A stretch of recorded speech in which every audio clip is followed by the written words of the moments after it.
Hello YouTube, this is Victor and welcome back.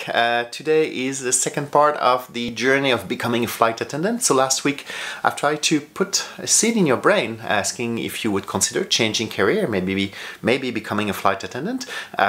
So maybe you have been thinking about that and now you're ready to apply. Maybe it's not something for you, but you know someone that might be interested. In that case, please share the video from last week. I just put the link right here. If you click here, you'll be able to go on the video and then press the share button. But today we're going to talk about the interview process. Welcome aboard.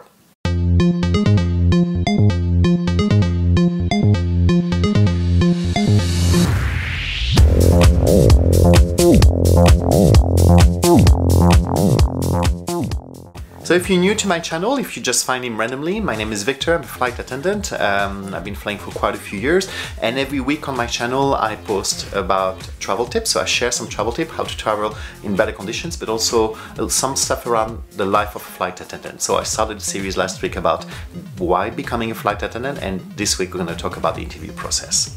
So remember, when you apply as a flight attendant, there's going to be a lot of positions open. Usually they don't hire one or two, they will hire about a few hundreds. And then that means there's a lot of people who will apply. There'll be a few thousand people applying for the same job. It's not like when you apply as an accountant in a small company and maybe 5-10 people will apply and you might get the job. Then in that case, you mix with lots of other people. That means the airline doesn't have time to spend 3 hours with each individual. So it will be a very, very fast process. So once you've applied, you may be notified, you're invited for an interview. Sometimes they fly you to the interview center. It all depends which airline you decide to fly with and where you're living, in which country you're living in. But before you fly, you need to get ready. So you need first to do a little bit of research.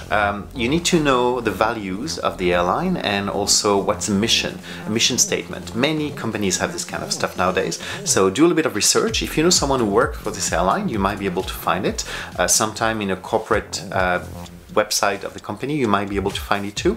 But you need to see how those values and how this mission align to your own personal values. Because if you discover them at the time of the interview, it'll be a little bit too late.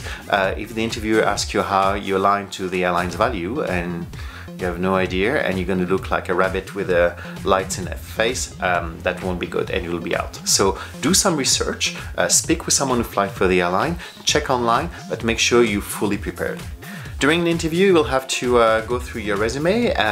Many people will come with a beautiful resume they printed or get from a template online, which is great, but you want to stand out of the crowd because you want that job. So what I did when I applied is I used In-Flight magazine. So this is like an example from Air Canada.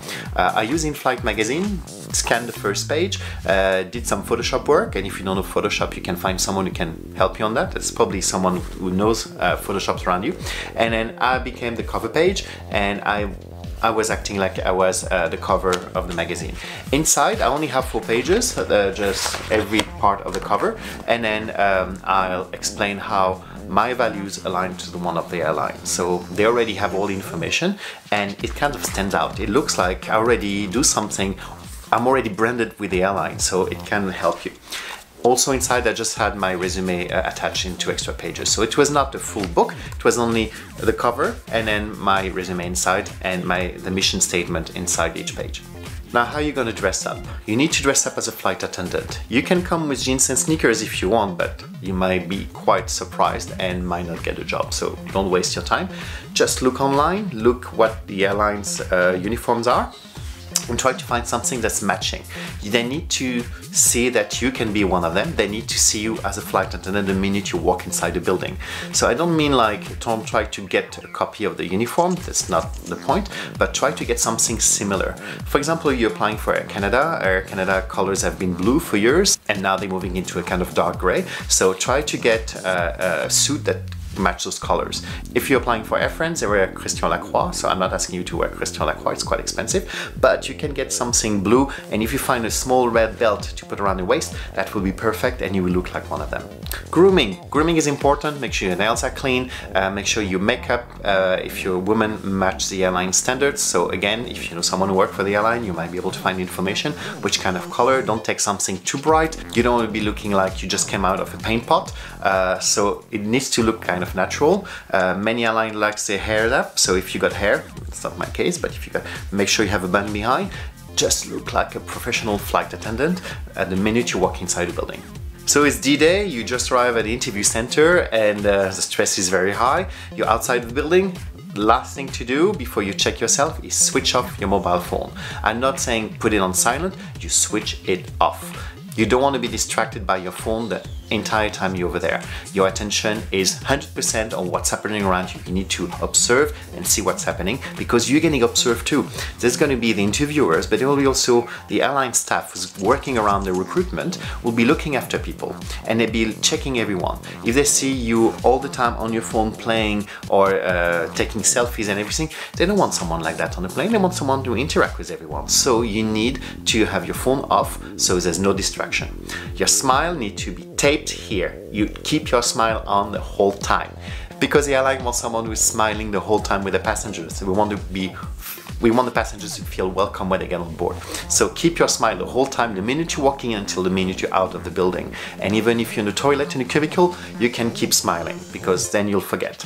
You're going to make a lot of new friends on that day. You're going to meet a lot of people who would like to become flight attendant like you, and then they're stressed like you, and it's good time to share your contacts. So again, your phone is off, but maybe write your email address, or after the interview, just share your contact, create a Facebook group, and you can be in touch. So if one of you here back from the airline and needs to go to an next step or they need more information, then you can share a little bit what's happening and you'll be supporting each other. Now the interview itself, again, it changed a lot from one airline to another. Where I worked, when I did my interview, we started with a 5-minute speed dating interview. So I met one of the flight service manager and then he went through my resume very quickly. He asked me 2 questions. So again, you need to be prepared. You need to prepare yourself with situations. So they will ask you some stuff like, how would you deal with this kind of situation? Or they might simply ask you, why do you like this job? And if you say, oh, I want the job because I just want to travel, well, there's quite a few other people who gave the same answer, so it's not going to make you stand out. So you have to think of something else. And again, if you give this person your fantastic in-flight magazine / resume, they'll be quite amazed at what you've done. They see you prepared and then you've branded yourself with the airline, so it's most likely you succeed to the next step.